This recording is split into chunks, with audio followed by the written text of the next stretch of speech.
ఈరోజు మీకు నేను తీసుకున్న వెండి వస్తువులు చూపిస్తా. చూస్తే మీకు అలాగే అనిపించిద్ది. ఇవన్నీ మా ఊర్లో వాళ్ళు చూసి అందరూ అబ్బా యానించి తెచ్చింది ఈ పిల్ల భలే ఉన్నాయి అనుకోవాలా. అవేనబ్బా జర్మన్ సిల్వర్ లో పూజా సెట్ తీసుకున్నాను. సెట్ మొత్తంలో ఏమేమి వచ్చాయి అనేది చూపిస్తాను. షైన్ అయితే చాలా బాగుంది.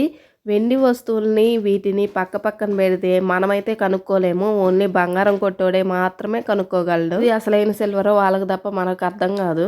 జర్మన్ సిల్వర్ వస్తువుల్ని కాపర్ 60% ఉంటుంది, జింక్ 20% ఉంటుంది. ఇంకొకటి ఏదో ఉంది, అది నేను గూగుల్ చేసి చూసా, కావాలంటే మీరు కూడా చెక్ చేయండి. ఈ మూడింటిని కలిపి చేస్తే ఇది ఇలా వస్తాయంట.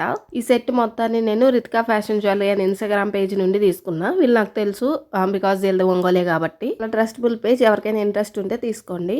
ఇవైతే రెగ్యులర్ పర్పస్కి అయితే కాదు తీసుకుంది, అప్పుడప్పుడు యూజ్ చేసుకోవడానికి. వీటిని క్లీన్ చేసేటప్పుడు లిక్విడ్ సోప్ తోటి సాఫ్ట్ స్పాంజ్ యూజ్ చేసి క్లీన్ చేసుకొని మంచిగా నీట్గా తుడుచుకొని మళ్ళీ ప్లాస్టిక్ కవర్ పెట్టి దాచిపెట్టుకోవాలంట. అది విషయం. తమ్ముడు ఇవి చూసిన తర్వాత కలసం తీసుకో అక్క అన్నాడు. చూడాలబ్బా ఇంకా.